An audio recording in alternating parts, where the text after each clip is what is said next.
हमारे YouTube channel math journey में यह video high school board exam में भाग लेने वाले विद्यार्थियों के लिए अत्यंत महत्वपूर्ण होने वाला है। इस वीडियो श्रृंखला में हम चैप्टर वाइज बोर्ड एग्ज़ाम में आने वाले प्रश्नों को कवर करेंगे। आशा है यह वीडियो आपको अच्छे अंक दिलाने में महत्वपूर्ण भूमिका निभाएगी, उपयोगी साबित होगी। हाई स्कूल में जो मैथ का जो सब्जेक्ट है उसमें सबसे पहला जो चैप्टर है वो वास्तविक संख्या के नाम से है। इस चैप्टर से हाई स्कूल बोर्ड एग्ज़ाम में 3 तरह के प्रश्न पूछे जाते हैं। हमने उसको टाइप वाइज कैटेगराइज कर दिया हुआ है। तो सबसे पहला जो टाइप रखा हमने टाइप 1 में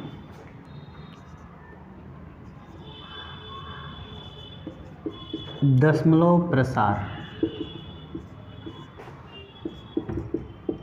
शांत या अशांत।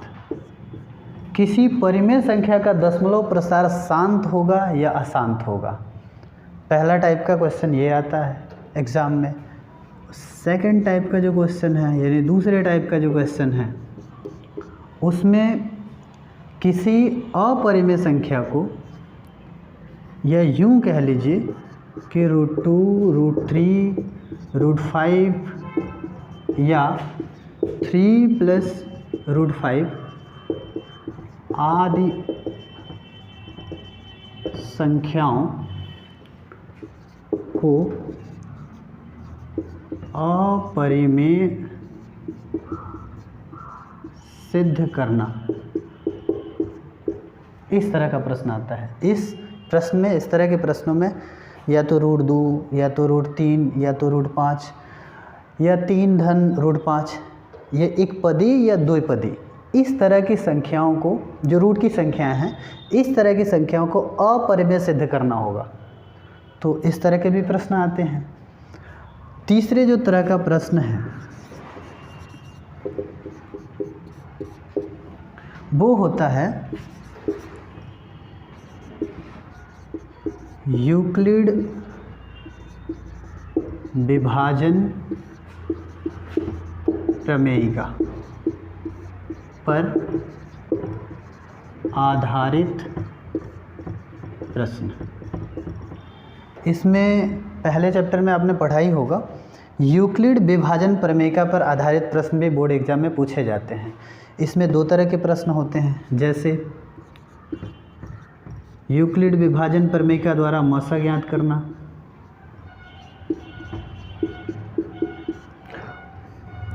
इसमें सब टाइप ए हम मान सकते हैं इसको। सब टाइप बी जो होगा वो किसी परिमेय संख्या को या किसी 2 संख्याओं को वो किस प्रकार की हो सकती हैं। जैसे मान लीजिए माना कोई संख्या या ऐसी कोई ऐसी धन पूर्णांक संख्या है जो 4q धन 1, 4q धन 3 आदि प्रकार का हो सकता है। इस तरह के प्रश्न, 2 तरह के प्रश्न यूक्लिड विभाजन प्रमेयिका पर पूछे जाते हैं। एक एक करके हम इस पूरे वीडियो में इन तीनों तरह के प्रश्नों को हल करना जानेंगे।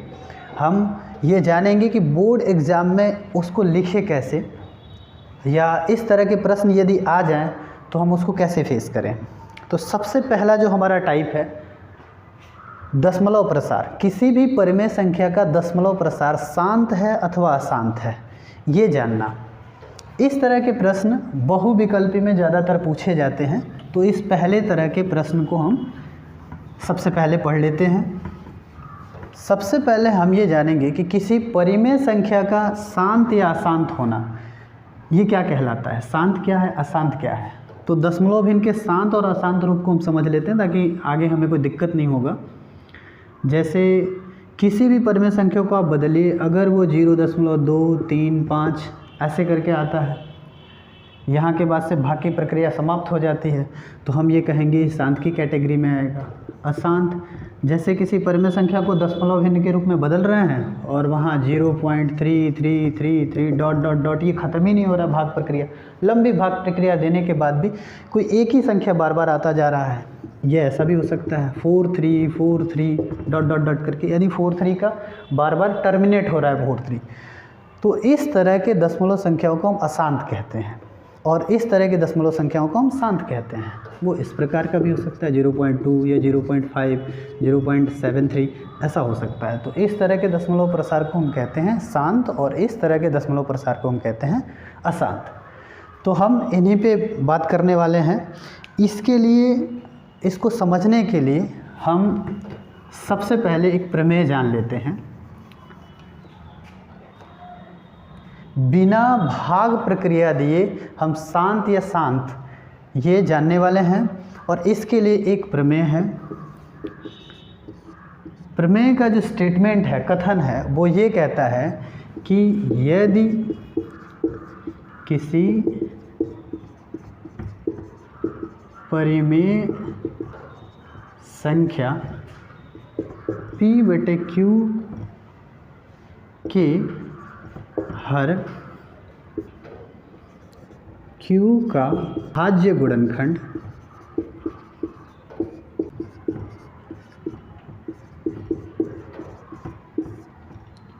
To power n into 5 power m यानी 2 पर n और गुणे 5 पर m के प्रकार का है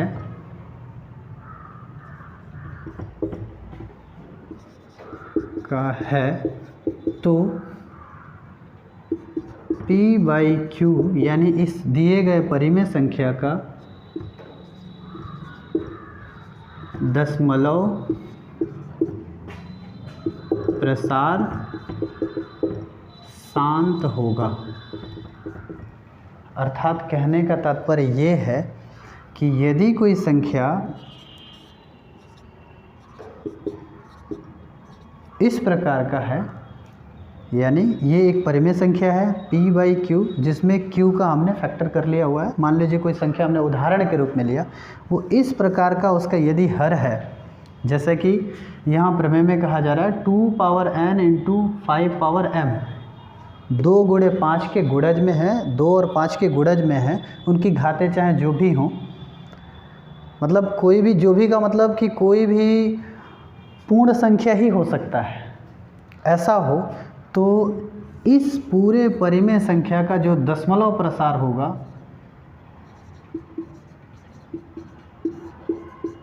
दशमलव प्रसार शांत होगा, दशमलव प्रसार शांत आएगा। इसके लिए हम कुछ उदाहरण और भी ले लेते हैं ताकि इस तरह के प्रश्नों को हम सॉल्व कर पाएँ। इसमें हम पहला उदाहरण ले लेते हैं 3/4, दूसरा उदाहरण ले लेते हैं 7/25 और तीसरा उदाहरण हम ले लेते हैं 9/50। अगला उदाहरण हम ले लेते हैं 7/12।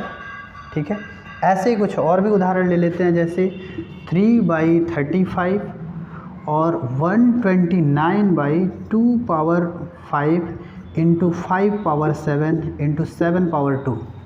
इस तरह के कुछ हम परिमेय संख्या ले लेते हैं उदाहरण के तौर पर।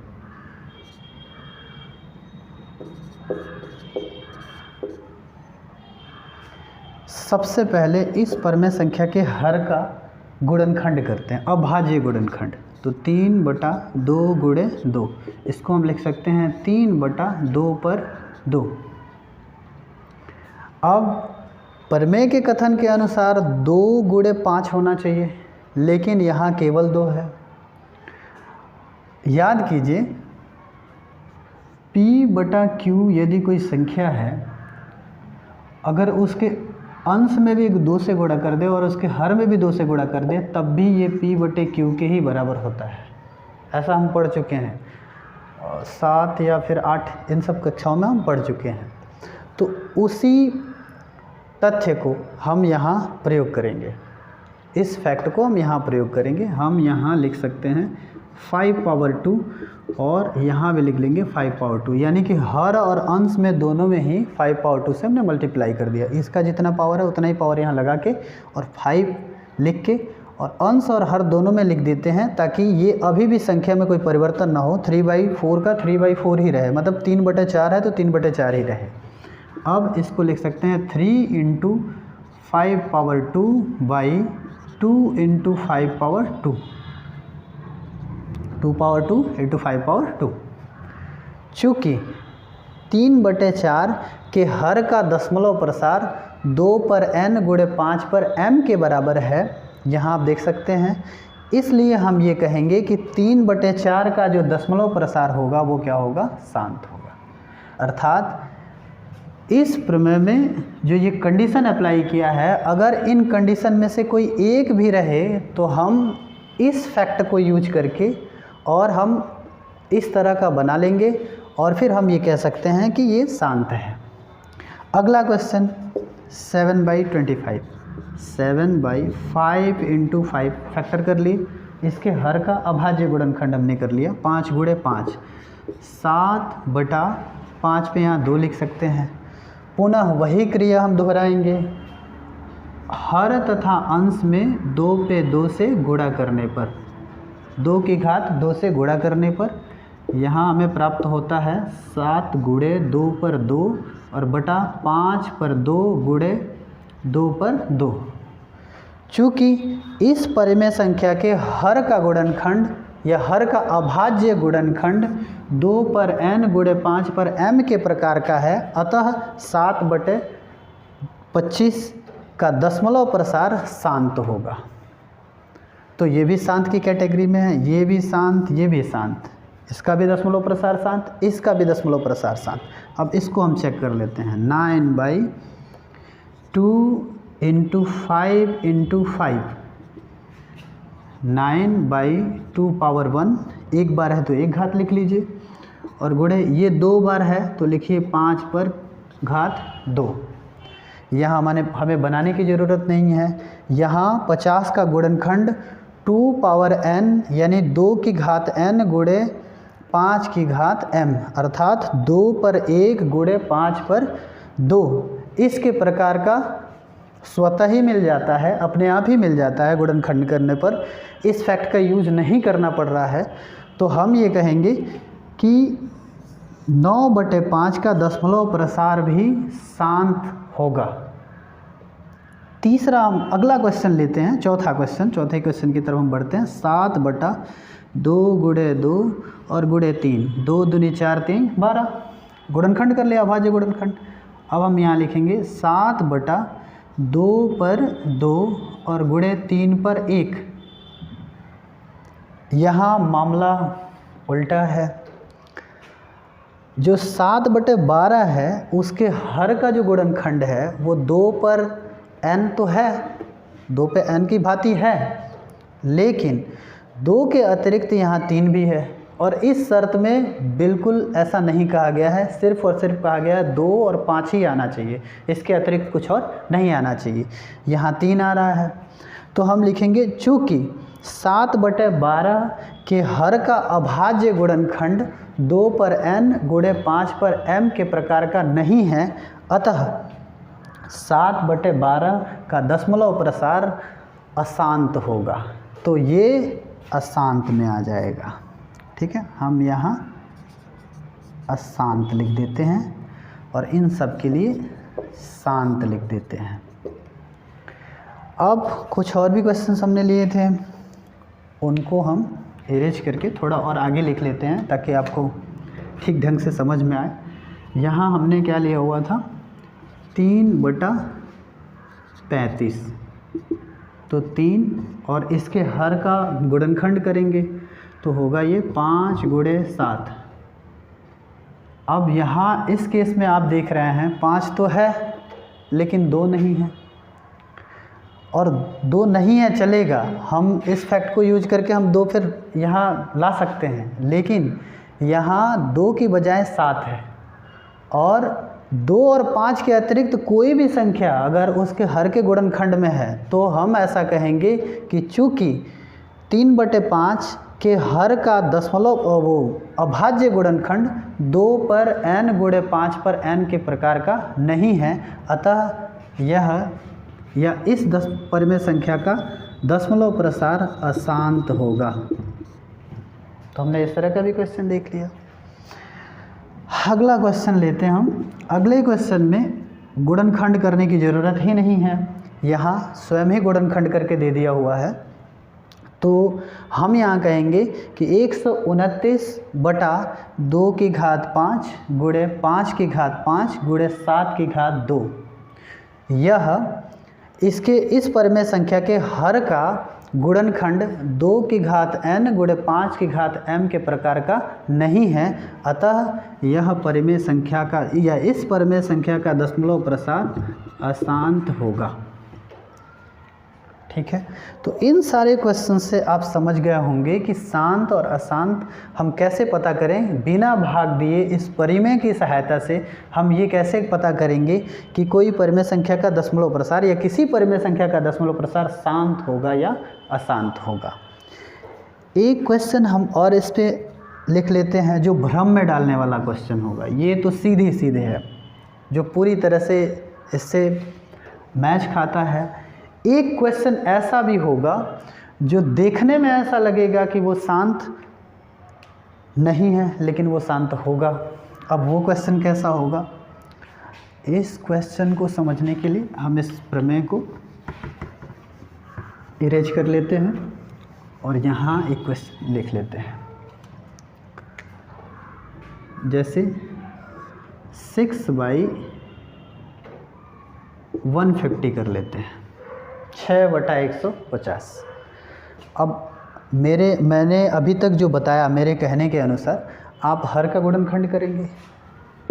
करिए, 2 गुणे 3 गुणे 5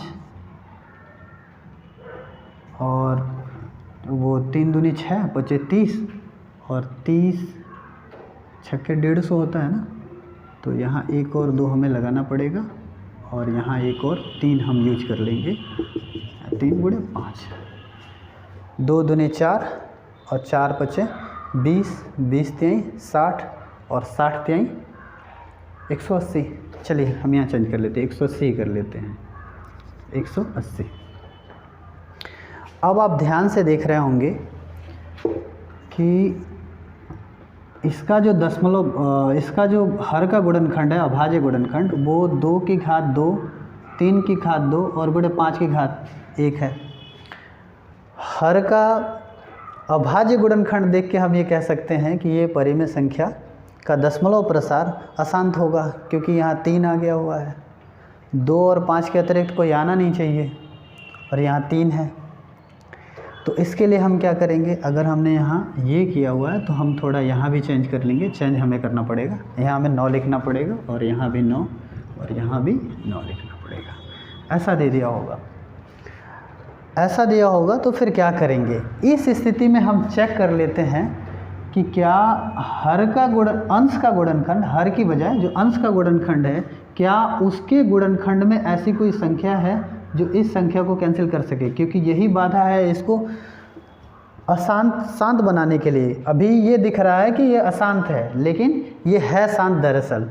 तो इसका भी गुणनखंड कर लेते हैं उस स्थिति में, 3 गुणे 3 और बटा 2 पे 2 गुणे 3 पे 2 गुणे 5 पर 1। अब 3 गुणे 3 का मतलब 1 3 2 3 यहाँ भी है, 2 3 से 2 3 यहाँ कैंसिल हो गया एक एक बार में, तो 1 ही कम 1 हुआ और बटा 2 पे 2 गुणे 5 पे 1। तो इसका मतलब कि ये दशमलव प्रसार जो है, इसका दशमलव प्रसार क्या होगा, शांत होगा, क्योंकि 2 की घात 2 गुणे 5 की घात 1, 2 और 5 दोनों ही हैं। लेकिन अभी तक जो हमने देखा उसमें ऐसा तो लग नहीं रहा था। तो इस तरह के क्वेश्चन भ्रम में डाल सकते हैं। तो ये हमारा पहला प्रकार पूरा होता है। लेकिन हम अगले प्रकार पर बढ़ने के पहले हम ये देख लेंगे, थोड़ा इसका एनालिसिस कर लेंगे, देख लेंगे कि यहाँ चूँकि हमने इन सारे क्वेश्चनों में किया क्या हुआ है। यहाँ देखिए, सबसे पहले क्वेश्चन में सिर्फ 2 था, लेकिन हमने यहाँ 5 भी लगा लिया। भले ही इस फैक्ट्स का यूज हमने किया, लेकिन यहाँ हम ये पाते हैं कि यदि किसी परिमेय संख्या के हर का अभाज्य गुणनखंड केवल 2 हो या फिर केवल 5 हो, केवल 2 या केवल 5 हो, तो हम उसको शांत की कैटेगरी में रख सकते हैं। 2 5 हो वो तो ठीक ही है, वो तो प्रमेय के अकॉर्डिंग है। लेकिन यदि केवल 2 हो, यदि केवल 5 हो, तब भी वो शांत की कैटेगरी में आएगा। यह हमने ये सीखा, ठीक है। और 2 और 5 है, उसके अतिरिक्त कोई अन्य भी संख्या है, जैसे कि यहाँ 2 और 5 भी है, लेकिन एक अतिरिक्त संख्या 7 के होने की वजह से वो अशांत होता है। अगला हमने ये भी जाना कि कभी कभी 2 और 5 के अतिरिक्त कुछ और मिल जाएगा, जैसे इस क्वेश्चन में है, लेकिन उसके अंश का गुणनखंड करने पर पता चलता है कि जो अतिरिक्त संख्या है, यहाँ अतिरिक्त 3 पे 2 था, वो अतिरिक्त संख्या अंश की वजह से निरस्त हो जाता है या कैंसिल हो जाता है, और फिर केवल और केवल बच जाता है 2 और 5। तो इस स्थिति में, इस भ्रम की स्थिति में आप अंश पर भी ध्यान देते रहेंगे। सारा फोकस केवल हर की तरफ नहीं रखेंगे कि हर काम गुणनखंड कर लेंगे और फिर हमें पता कर लेंगे कि उसका दशमलव प्रसार शांत होगा या अशांत होगा। कभी कभी, या कभी कभी नहीं, हमेशा ही आप ऐसा कर लेंगे कि अंश में आप देख लेंगे कि क्या अंश का गुणनखंड भी कुछ ऐसा है जो हर के गुणनखंड को कैंसिल कर सकता है या निरस्त कर सकता है। बात मेरी समझ गए होंगे आप। तो इस तरह से हमने ये जाना किसी दशमलव या किसी परिमेय संख्या का दशमलव प्रसार शांत होता और अशांत होता कब है, जब उस परिमेय संख्या के हर में केवल 2 या केवल 5 हो, या फिर 2 और 5 दोनों ही हो। तो इन तीनों ही स्थितियों में उस परिमेय संख्या का दशमलव प्रसार शांत होगा। अन्यथा उसके किसी और स्थिति में कोई और संख्या आ जाने पर उसका दशमलव प्रसार अशांत ही होगा। कभी कभी भ्रामक स्थिति आती है, तो उसको भी हमने आपको क्लियर कर दिया हुआ है। अब हम दूसरे प्रकार की तरफ चलते हैं। प्रकार 2 है। प्रकार 2 में हम √2, √3, मैंने करणी में 2, करणी में 3, 3 धन करणी में 5, 3 ऋण करणी में 5, 5 ऋण करणी में 5, ऐसी संख्याओं को हम सिद्ध करेंगे कि ये कैसे अपरिमेय संख्या है। वो अपरिमेय है, लेकिन उसको सिद्ध करना है। तो उसको सिद्ध करने के लिए हम क्या करेंगे, उसको जानेंगे। तो टाइप 2 का पहला उदाहरण हम ले लेते हैं कि सिद्ध कीजिए संख्या है। सभी जानते हैं, 9th में आपने पढ़ा है, ये अपरिमेय संख्या है, लेकिन यहाँ सिद्ध करना है। बोर्ड में ऐसा पूछ भी देता है। तो इसको हम 2 तरह से करके हल करेंगे। पहले एक पदीय का हमने उदाहरण लिया, और फिर हम द्विपदीय का उदाहरण लेंगे, जैसे 3 धन √5, ऐसा कोई ले लेंगे। इसकी जगह पर आप कुछ भी ले सकते हैं, 2 धन √5 भी ले सकते हैं। तो ये एक परिमेय संख्या, एक अपरिमेय संख्या, इन दोनों का योगफल क्या परिमेय होगा या अपरिमेय होगा, उसको भी हम प्रूव करेंगे। तो ये एक पदी हो गया और वो द्विपदी हो गया। तो इन दोनों को एक एक करके हम समझेंगे। सबसे पहले हम समझेंगे √2 एक अपरिमेय संख्या है, इसको कैसे हम प्रूव करें। तो इसके लिए हम कॉन्ट्राडिक्शन मेथड का यूज करते हैं। अब ये कॉन्ट्राडिक्शन मेथड क्या है? कॉन्ट्राडिक्शन का मतलब होता है विरोधाभास, ठीक है। तो या इसको हम पैराडॉक्स मेथड भी कहते हैं। तो कॉन्ट्राडिक्शन या पैराडॉक्स मेथड से हम इसको प्रूव करेंगे। हम ये मान लेंगे कि ये एक अपरिमेय संख्या है, क्योंकि यहाँ हम केवल वास्तविक संख्याओं का अध्ययन कर रहे हैं इस स्तर पे। इंटर में आप काल्पनिक संख्याओं का भी अध्ययन करेंगे इमेजिनरी नंबर से के नाम से।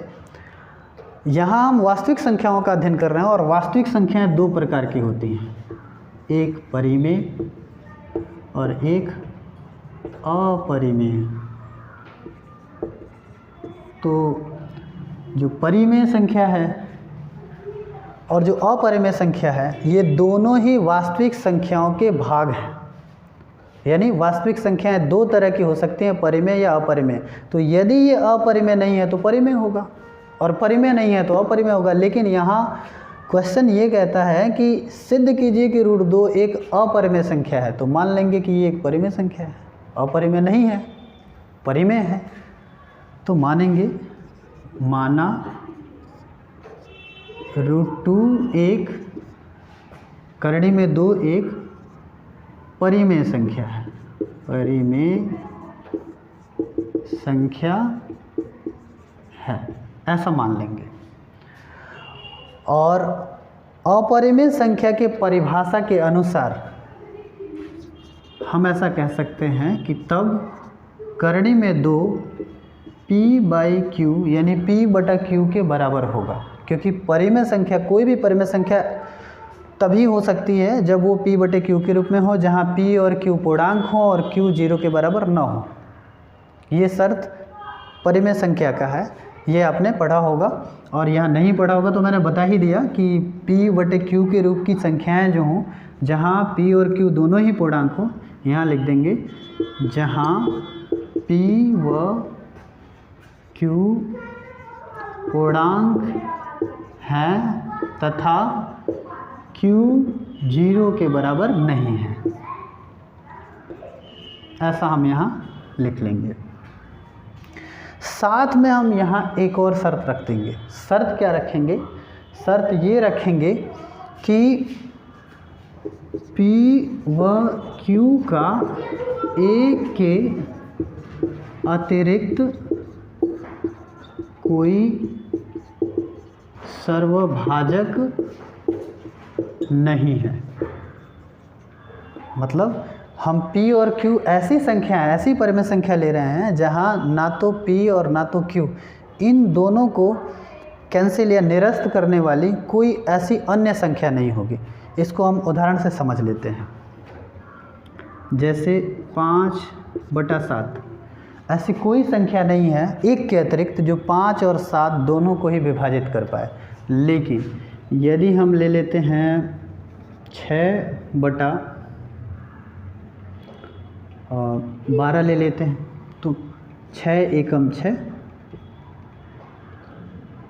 और 6 दूनी 12, 6 ऐसी संख्या जो इन दोनों संख्याओं को विभाजित कर लेगी। तो हम ऐसा संख्या बिल्कुल लेने वाले नहीं हैं, हम इस तरह का संख्या लेने वाले हैं जो दोनों ही संख्याएं आपस में सह अभाज्य हों, एक दूसरे को विभाजित न करें, या फिर कोई अन्य संख्या ऐसी ना हो जो उन संख्याओं को विभाजित कर पाए। तो समझ गए? आगे हम यहाँ क्या करेंगे? इस समीकरण के दोनों पक्षों का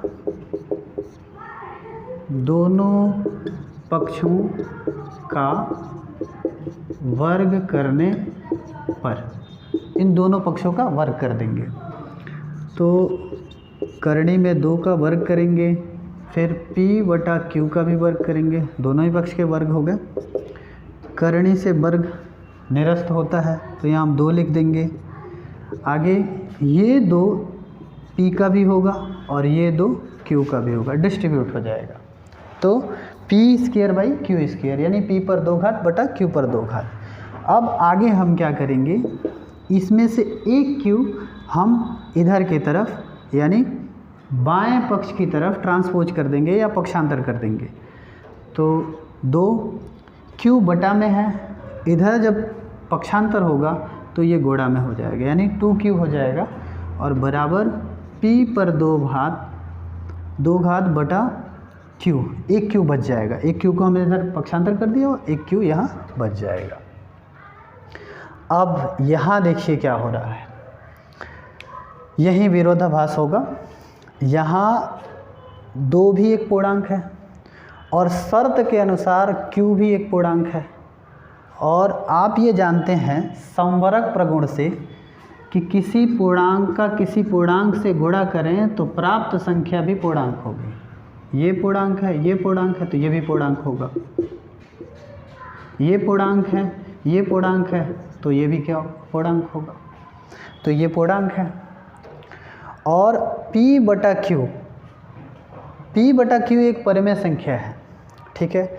इसका हमने वर्ग कर दिया, ठीक है, और उसके बाद से हमने ये सर्वभाजक इनका कोई है नहीं, एक q इधर हमने पक्षांतर कर दिया। अब ये संख्या जो है वो एक भिन्न संख्या है।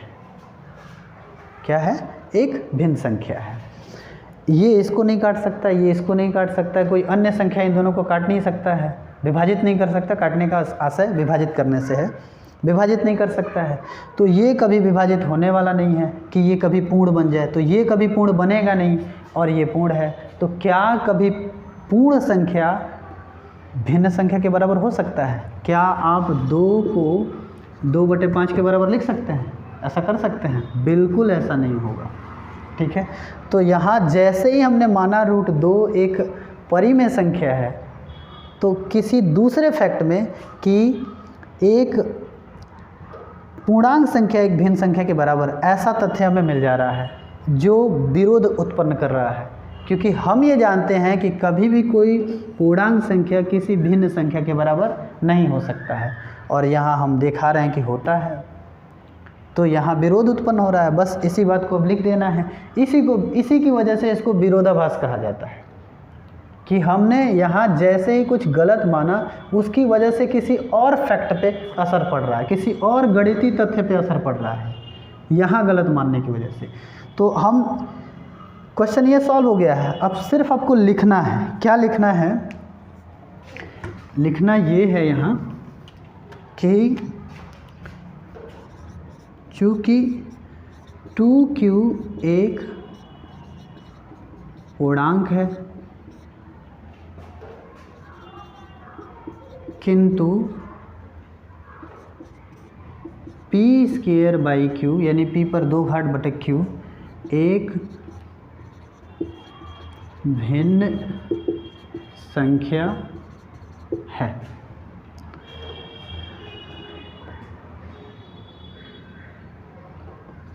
इसलिए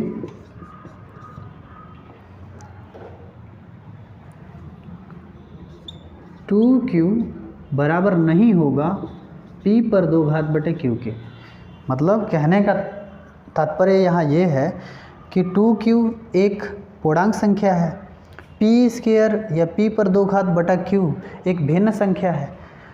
एक भिन्न कभी भी एक पूर्णांक के बराबर नहीं होगा, इसलिए हमने लिख लिया कि ये दोनों बराबर नहीं होता है। लेकिन यहाँ हमने प्रूव कर लिया हुआ है कि ये दोनों बराबर होंगे, जो कि विरोध उत्पन्न करता है। लिखेंगे इसको हम ज्यामिति में भी थोड़ा सा समझ लेते हैं। जैसे ज्यामिति का एक अभिधारणा है कि दो बिंदुओं से केवल एक ही रेखा खींची जा सकती है, ठीक है, ऐसी अभिधारणा है। अब इस अभिधारणा को हम यहीं रहने देते हैं कि दो बिंदुओं से केवल एक और एक ही रेखा खींची जा सकती है। एक प्रमेय है वो कहता है कि दो रेखाएं, किसी तल में स्थित दो रेखाएं एक दूसरे को एक से ज़्यादा बिंदु पर विभाजित नहीं करेंगी। सिद्ध कीजिए। ये सभी जानते नहीं हो सकता है। हम मान लेंगे कि ये दो जगह विभाजित करेंगे।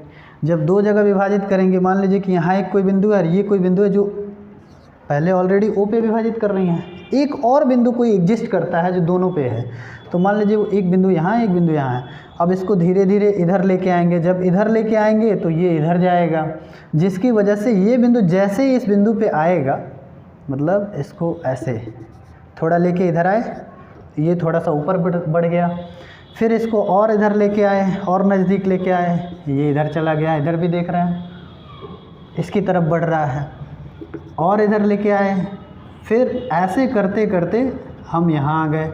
यानी ये रेखा L और ये रेखा M, ये जब दोनों एक ही जगह आ गया तो फिर संपात हो गया। और उसमें हम ये कहते हैं कि चूँकि अगर ये दो बिंदुओं पर विभाजित करेगा तो दो बिंदुओं से एक ही रेखा खींची जा सकती है, तो इसमें किसी एक L या M का ही अस्तित्व रहेगा। तो सिद्ध हुआ कि एक ही जगह ऐसा हो सकता है। दो जगह मतलब एक ही जगह विभाजित करेंगे, दो जगह विभाजित नहीं करेंगे, तो यहाँ भी कॉन्ट्राडिक्शन ही हुआ है।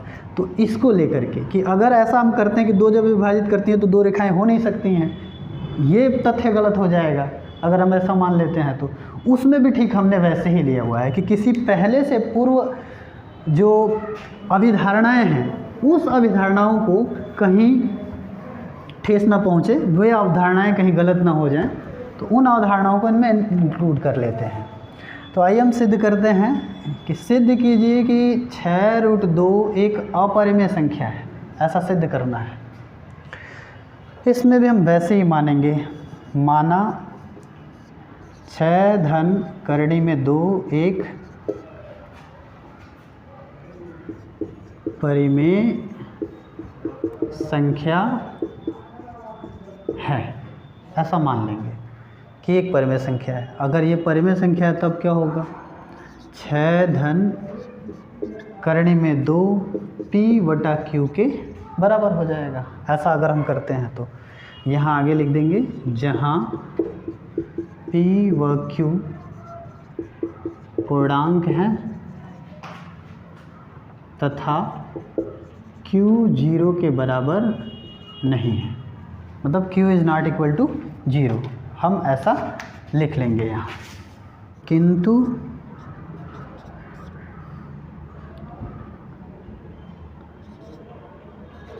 हमारी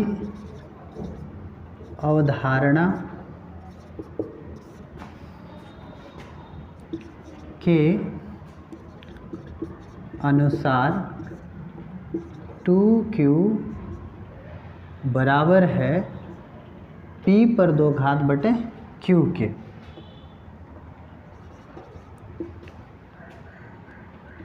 जो कि असत्य है। ऐसा इसलिए प्राप्त हुआ है क्योंकि हमने √2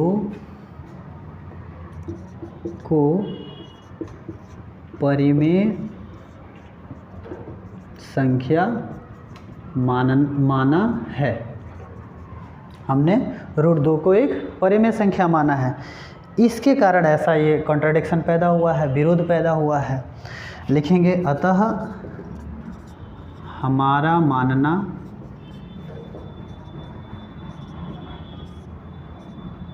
असत्य है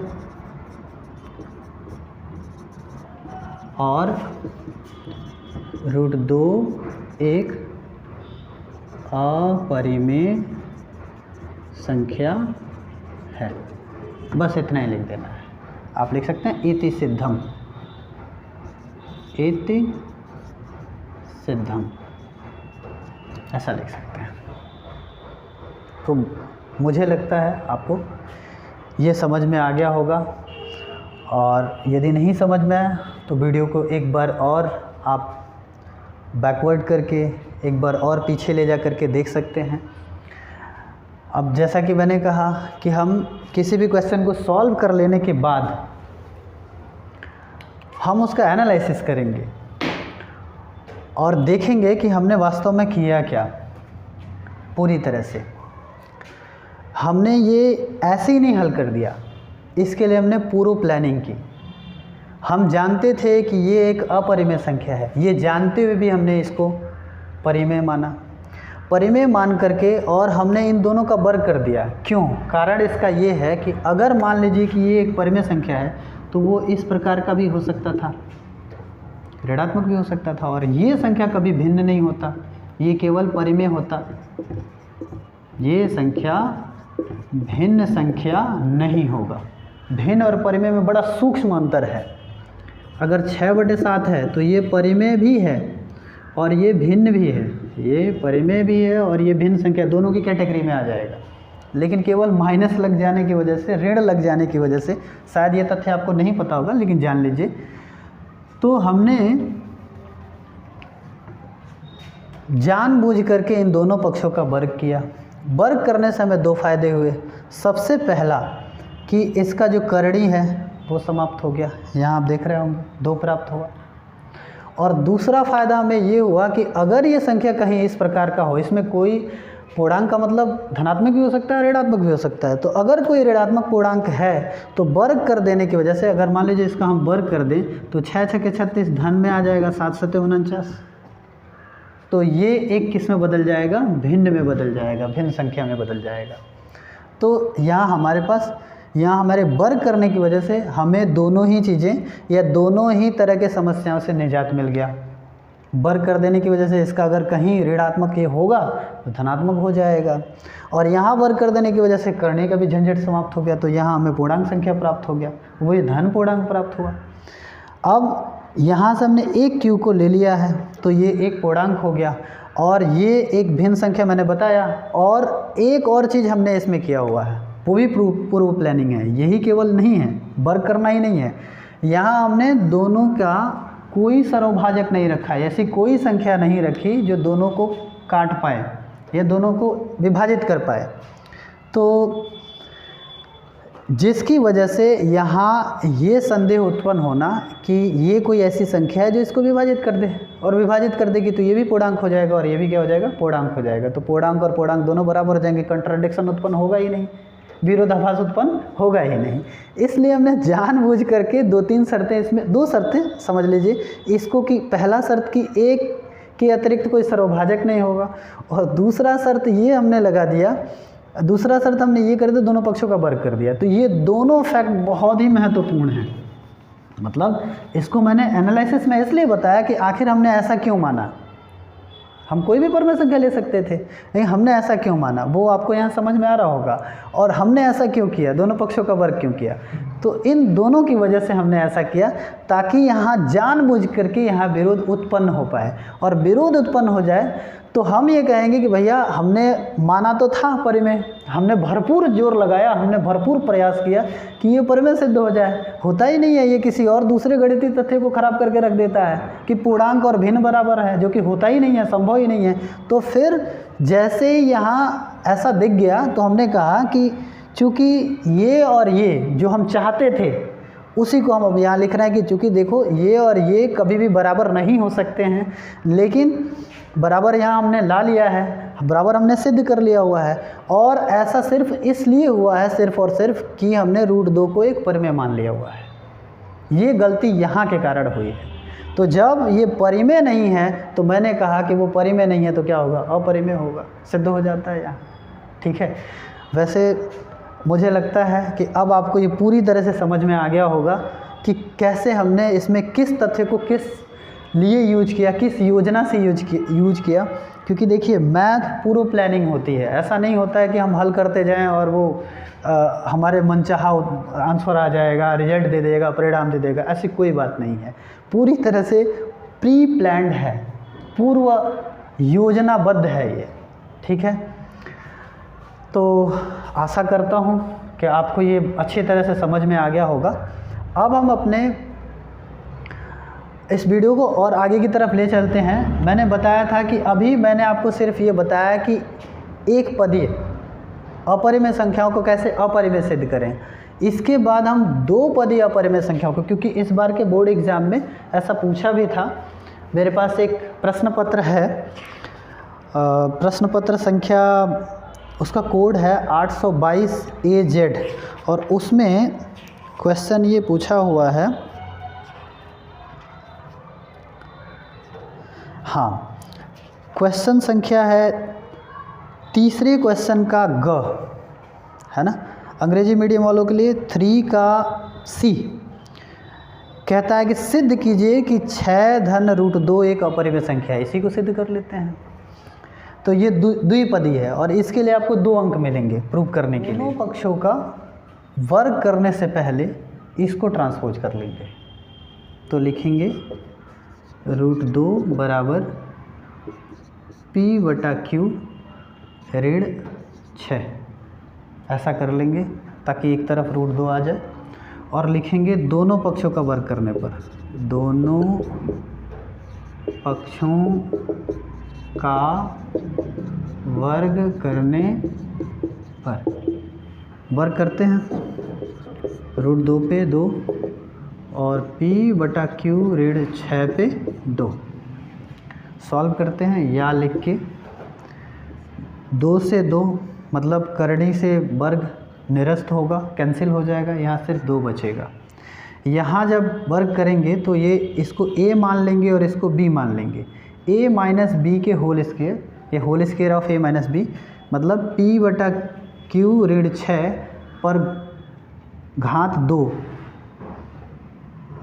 तो a माइनस बी पर होल स्क्वायर वाले फॉर्मूले से इसको एक्सपेंड कर लेंगे, प्रसार कर लेंगे, तो a square plus b square minus 2ab ऐसा लिख लेंगे।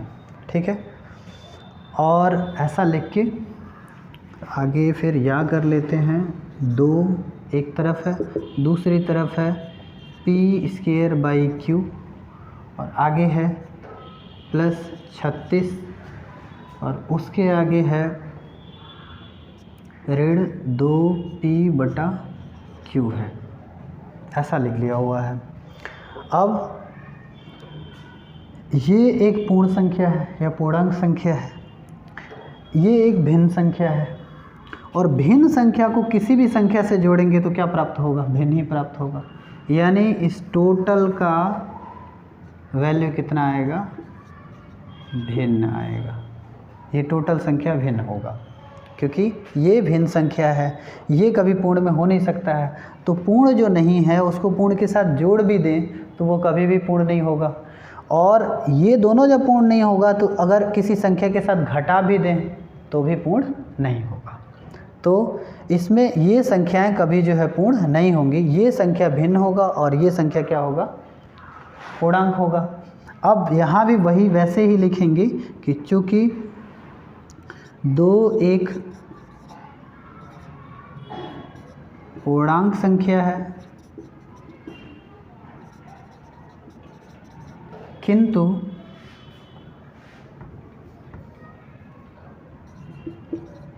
दायां पक्ष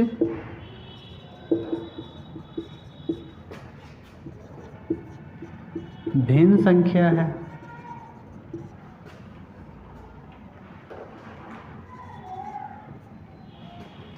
इसलिए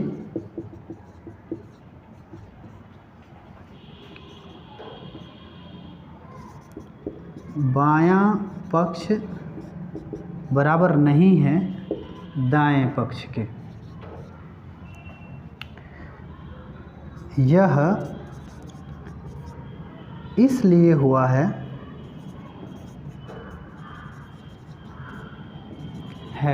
क्योंकि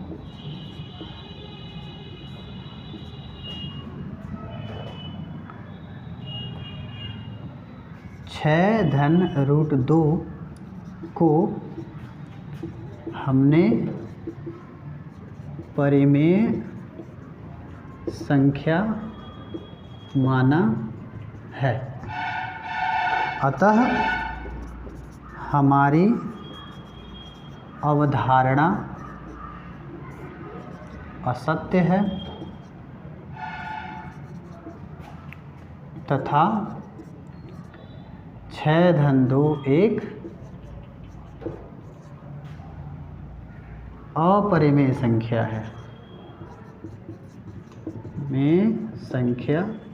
है। तो हम ऐसा लिख सकते हैं।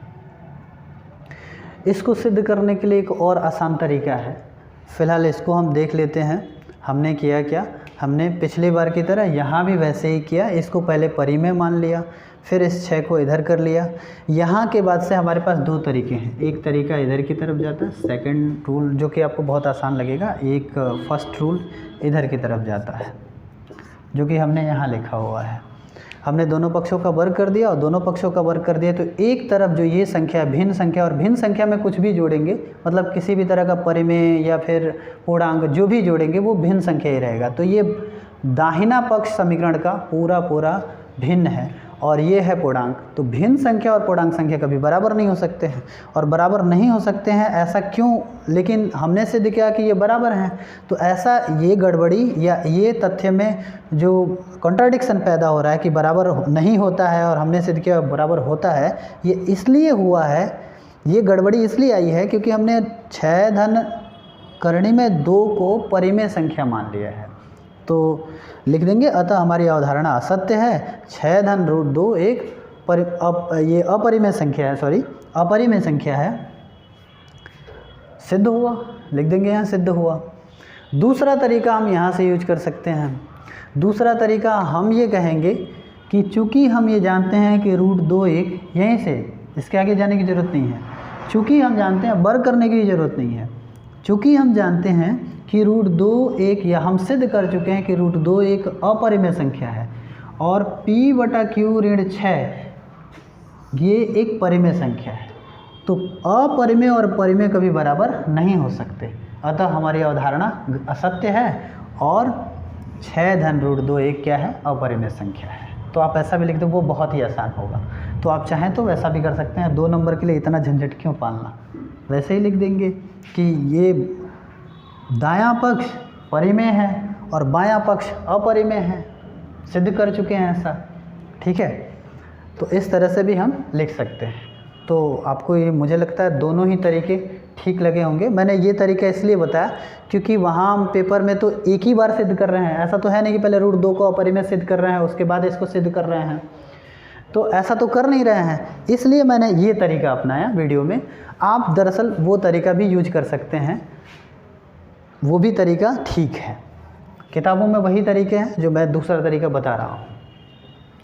तो मुझे लगता है कि ये आपको समझ आ गया होगा और इस क्वेश्चन को आप सॉल्व कर पाएंगे एग्ज़ाम में। तो अब हम आगे चलते हुए अपने तीसरे टाइप की तरफ बढ़ते हैं, टाइप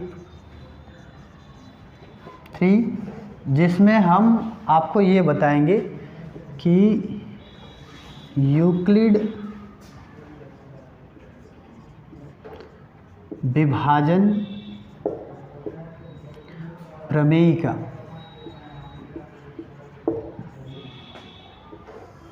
क्या है और यूक्लिड विभाजन प्रमेयिका पर आधारित प्रश्न बोर्ड एग्जाम में कैसे पूछे जाते हैं। तो सबसे पहले हम जानेंगे कि यूक्लिड विभाजन प्रमेयिका क्या है। यूक्लिड विभाजन प्रमेयिका का स्टेटमेंट है, कथन है कि यदि ए व बी कोई दो धन पूर्णांक संख्याएं हैं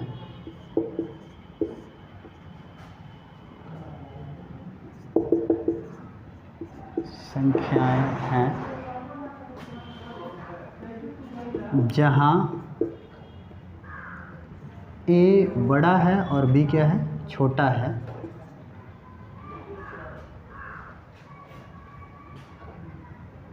तो ए बराबर बी गुणे क्यू धन आर, जहाँ या यहाँ भी लिख सकते हैं क्यू भागफल है तथा आर शेषफल है।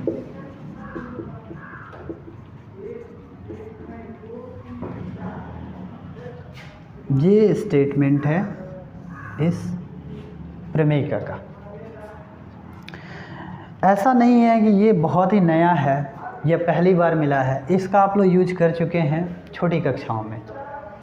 याद होगा जब आपको टीचर भाग देने के लिए कहते थे किसी संख्या से किसी संख्या का, तो वहाँ आपको ये भी कहते थे कि सत्यापित भी करना है, प्रूफ भी करना है कि आपका भाग सही है अथवा नहीं है, मतलब जांच भी करना है।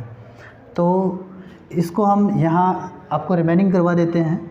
जैसे मान लीजिए कि आपको 63 से भाग देना है 5 का, मतलब 63/5 ऐसे भाग देना है, 63/5। तो हम भाग देंगे 63/5, 5 एकम 5, एक यहाँ होगा। अब यहाँ 3 को ले लेंगे, 5 दूनी 10, यहाँ 3 होगा। अब यदि आप दशमलव में नहीं जाना चाहते हैं तो ये आपका शेषफल कहलाएगा। आप इसको आर से शो कर सकते हैं और इसको क्यू से शो कर सकते हैं। ये आपका शेषफल हो गया और ये आपका भागफल हो गया। और यहाँ हमने इसको ए माना है और इसको क्या माना है, बी माना है। और इस प्रमेयिका को आप उस लेवल पे इस नाम से जानते थे कि भाज्य बराबर भाजक गुणे भागफल और धन शेषफल, इस नाम से जानते थे।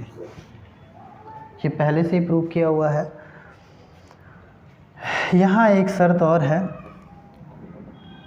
आर का जो वैल्यू है वो कभी भी 0 से बड़ा होगा या 0 के बराबर होगा, और ये कभी भी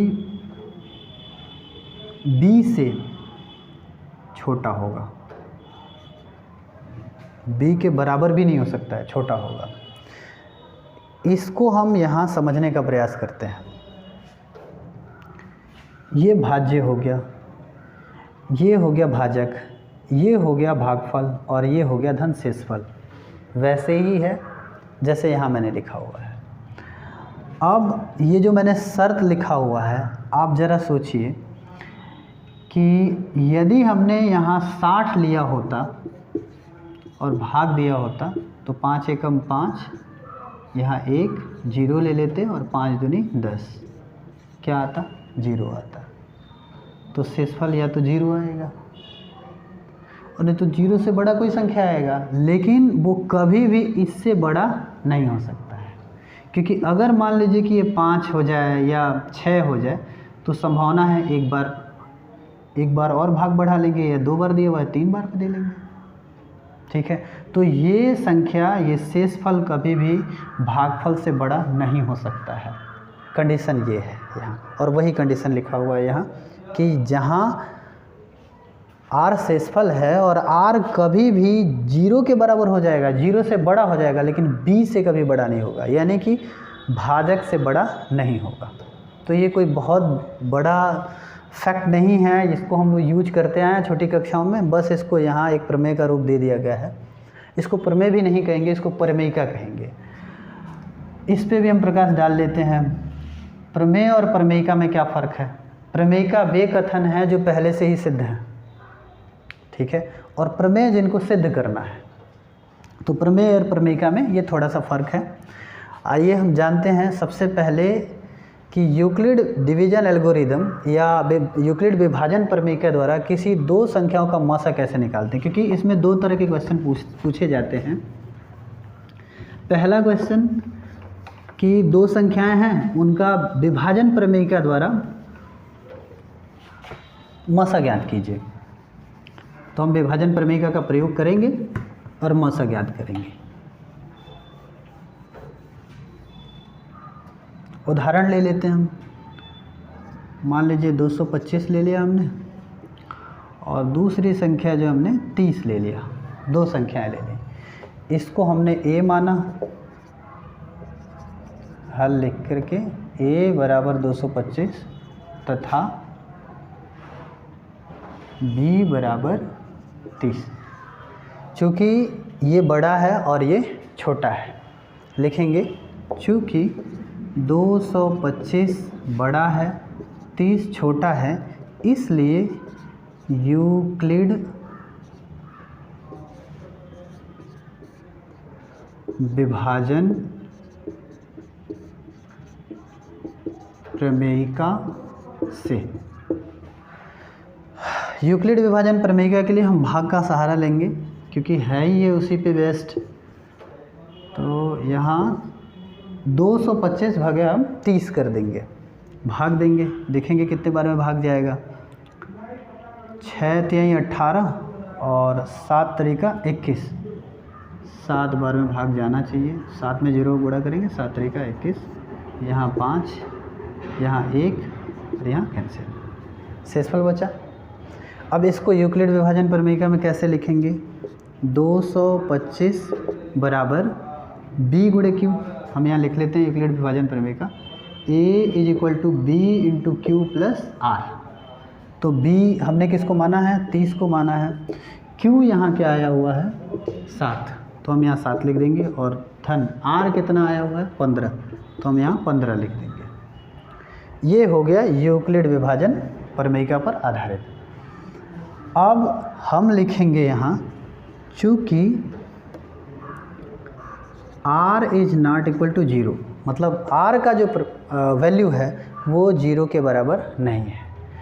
0 के बराबर नहीं है तो पुनः यूक्लिड विभाजन प्रमेयिका यूज करेंगे। इसका कॉन्सेप्ट ये है कि तब तक हम इन दोनों संख्याओं को यूक्लिड विभाजन प्रमेयिका पर रखते रहेंगे जब तक कि r का वैल्यू 0 नहीं हो जाए।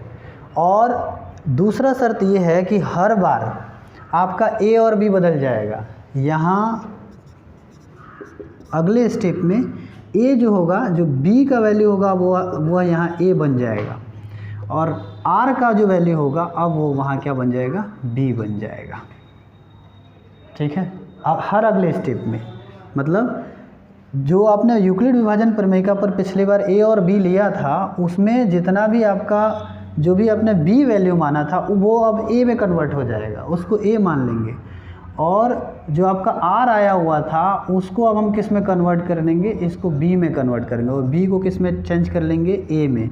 इसको अब ए मानेंगे अगली बार विभाजन प्रमेय लगाने के लिए, और इसमें जो है इसको बी मान लेंगे। लिखेंगे पुनः विभाजन प्रमेयिका से।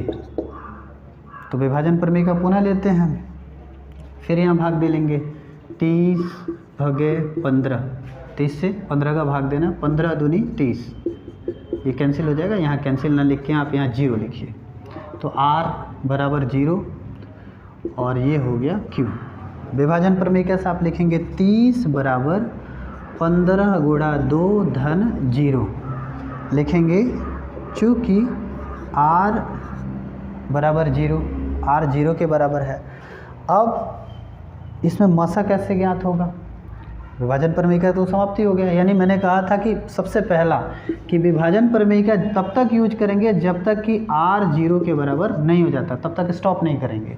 और दूसरा, हर एक स्टेप में b कन्वर्ट हो जाएगा a में हर अगले स्टेप में, और r कन्वर्ट हो जाएगा b में। ये 2 स्टेप आप याद रखेंगे, ठीक है। वैसा हमने किया, उसको फॉलो किया, और ये तब तक चलता रहेगा जब तक कि r 0 के बराबर ना हो जाए। तो यहाँ r 0 के बराबर है, लेकिन इससे हमें मसा कैसे ज्ञात होगा? तो देखिए, लास्ट टाइम जो आपका b होगा, b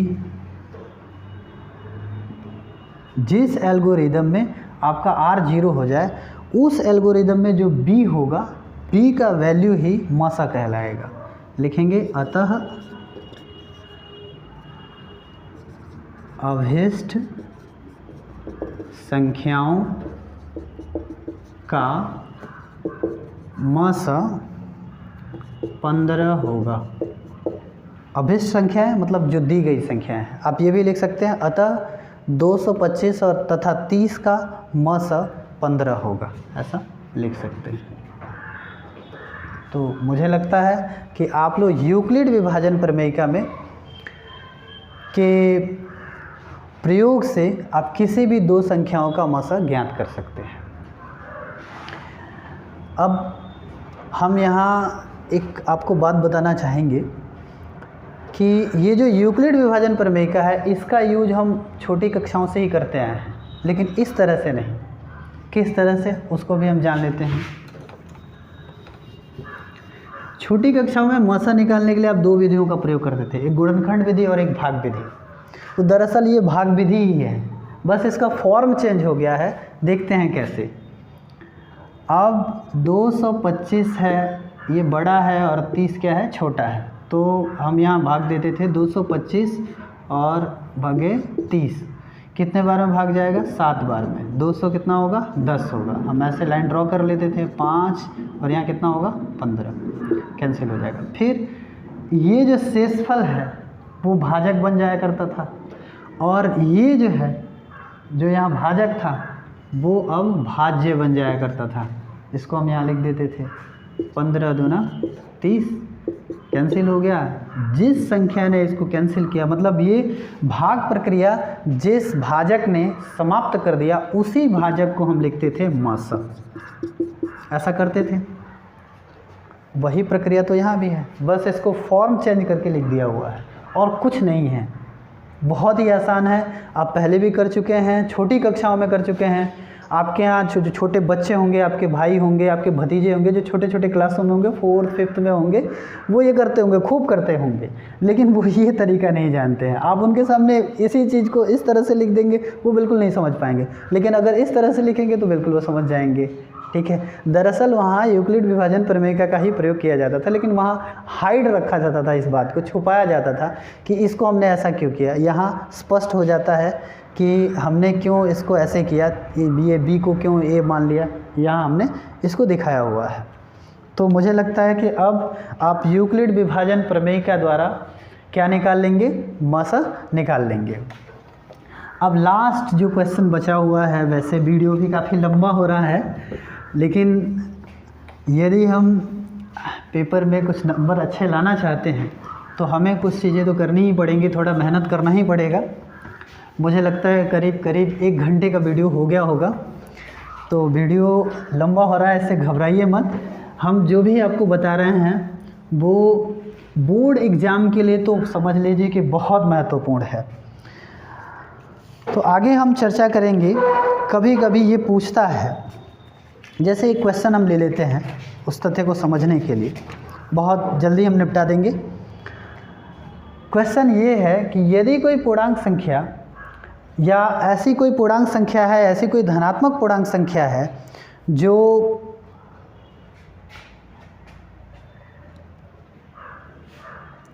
4q plus 2 4q plus 4 इतना ही तक रहने दीजिए के प्रकार की है। मतलब क्या कोई धन पूर्णांक संख्या है जो 4q या 4q धन के रूप में व्यक्त किया जा सकता है कि नहीं है। और वो भी धन पूर्णांक, जैसे सम कह देता है तो इस तरह का होगा, विषम कह देता है तो 4q धन 1, 4q धन 3 इस तरह का भी हो सकता है। तो विषम पूछता है तो इस तरह का होगा, सम पूछता है तो इस तरह का होगा। ऐसे ही आप 1, 3, 5, 7 ऐसे कर सकते हैं। तो इस तरह के क्वेश्चन को सॉल्व करने के लिए हम मान लेंगे कि माना, हल में लिखेंगे माना वह सम के लिए मान रहा है, विषम के लिए आप विषम मान लेंगे, ठीक है। माना वह सम धन पूर्णांक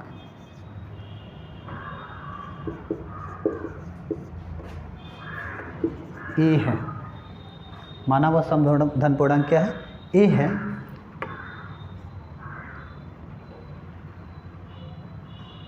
तथा b बराबर, अब यहाँ जो भी दिया होगा इस q के साथ जो अंक दिया रहेगा, अगर यहाँ 5 देता है तो b का मान 5 मान लेंगे, अगर 6 देता है तो b का अंक 6 मान लेंगे। बस यही चेंजिंग होगा और कुछ चेंज नहीं होगा। तो यहाँ मान लेते हैं b बराबर 4 है, ठीक है। ऐसा कर लेते हैं, लिखेंगे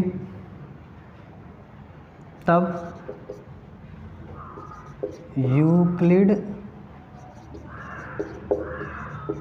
विभाजन प्रमेयिका से, चूँकि वो धन पूर्णांक संख्या a है तो ये a होगा। और मान लीजिए कि b से उसका भाग q बार में गया हुआ है, q बार में उसका भागफल है या q उसका भागफल है, और शेषफल मान लीजिए कि r आएगा।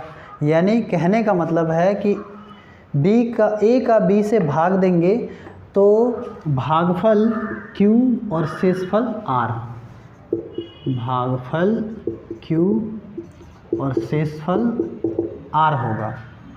चूँकि यहाँ b का मान 4 है तो 4 लिख देंगे और भागफल के साथ उसे लिख देंगे। विभाजन प्रमेयिका भाज्य बराबर भाजक गुणे भागफल धन शेषफल, जहाँ आप ये जानते हैं कि कभी भी r का जो वैल्यू है वो 0 से बड़ा या 0 के बराबर होता है और कभी भी b से छोटा होता है, यानी 4 से क्या होगा? छोटा होगा। लिखेंगे तब r के संभावित मान क्या क्या प्राप्त हो सकते हैं? r के संभावित मान 0 हो सकता है, 1 हो सकता है, 2 हो सकता है और 3 हो सकता है, क्योंकि 4 के बराबर भी नहीं होगा, 4 से बड़ा होने की तो बात ही छोड़ दीजिए। तो r का मान 0 और 4 के बीच होगा, 0, 1, 2, 3, 4 हो सकता है। लिखेंगे r के मानों को, इसको समीकरण 1 मान लीजिए, समीकरण 1 में रखने पर रख लीजिए a बराबर 4q धन, पहले 0 रखिए, 0 आएगा। a बराबर 4q धन आप रख लीजिए 1, वैसे ही a बराबर 4q धन 2 रखिए और a बराबर 4q धन क्या रख लीजिए? 3 रख लीजिए। a के कितने मान आपको प्राप्त हुए? ये 0 का वैल्यू हो जाएगा, 4q ही रहेगा, 0 का कोई वैल्यू नहीं होता है, 0 को हम हटा देंगे तो यहाँ 4q, या ऐड करेंगे तो इतना ही रह जाएगा। तो हमें वैल्यू प्राप्त हुआ 4q प्लस 1, 4q प्लस 2 और 4q प्लस 3। अब हमने ये माना था कि a एक धन पूर्णांक संख्या है। अगर a धन है तो ध्यान से समझिएगा, अगर a एक धन पूर्णांक संख्या है तो वो इस रूप का हो सकता है, क्योंकि ये अगर q अगर विषम भी है, सम भी है, कुछ भी है, q यदि सम है तो भी इसका 4 से गुणा करेंगे तो क्या आएगा, सम प्राप्त होगा। q अगर विषम भी होगा तो 4 चूँकि सम है तो इसका योगफल गुणनफल कितना प्राप्त होगा, सम प्राप्त होगा। तो वो संख्या इस रूप का हो सकता है। ठीक है, अगर इसको हम लेते हैं तो ये सम है, ये कुछ भी हो, इन दोनों का गुणनफल सम प्राप्त होगा, और सम में आप 1 जोड़ देते हैं तो विषम हो जाता है, तो ये क्या हो जाएगा, विषम हो जाएगा। यहाँ भी सम होगा, सम में 2 जोड़ देंगे तो हमेशा ही क्या होगा, सम ही होगा। ठीक है, और ये हमेशा क्या होगा, विषम ही होगा, क्योंकि ये सम है, सम में आपने विषम जोड़ा तो क्या आएगा, विषम आएगा। तो ये पूछता है कि क्या ऐसी कोई धन पूर्णांक संख्या उसका अस्तित्व है जो इतने प्रकार का होगा, तो वो कितने प्रकार का हो सकता है, वो 4q के प्रकार का हो सकता है और 4q प्लस 2 के प्रकार का हो सकता है। लिखेंगे अतः वह या अभीष्ट धन पूर्णांक, अभीष्ट सम धन पूर्णांक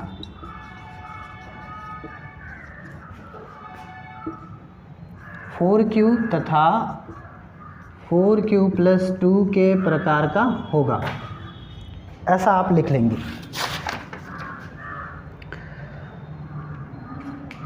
अभी अगर यहाँ 4q प्लस 1 या 4q प्लस 3 होता, मतलब अगर यहाँ पूछा होता कि विषम धन पूर्णांक है, तो फिर हम ये और ये संख्या यानी कि 4q प्लस 1 लिखते और 4q प्लस 3 लिखते कि इस प्रकार के होगा। तो मुझे लगता है कि इस एक क्वेश्चन से आप दोनों तरह के क्वेश्चन को सॉल्व कर पाएंगे, सम धन पूर्णांक के लिए भी और विषम धन पूर्णांक के लिए ही। अगर आप चाहते हैं कि ऐसे ही हम वीडियो बनाते रहें तो आप कमेंट करके हमें ज़रूर अपने सुझाव भेजें, और आप जिस भी हाई स्कूल के या इंटर के किसी भी तरह के मैथ के क्वेश्चन को आप चाहते हैं अगर हम सॉल्व करें, अगर मेरा समझाना आपको अच्छा लगता है और आपको समझ में आता है तो आप कमेंट में हमें वो क्वेश्चन भेज करके और हमें अवगत करा देंगे, हम उसके लिए अलग से एक वीडियो बना देंगे। धन्यवाद हमारा ये देखने के लिए वीडियो, और आशा करता हूँ कि आपको ये देख करके काफ़ी अच्छा लगा होगा और आपके सारे कॉन्सेप्ट, सारे डाउट क्लियर हो गए होंगे।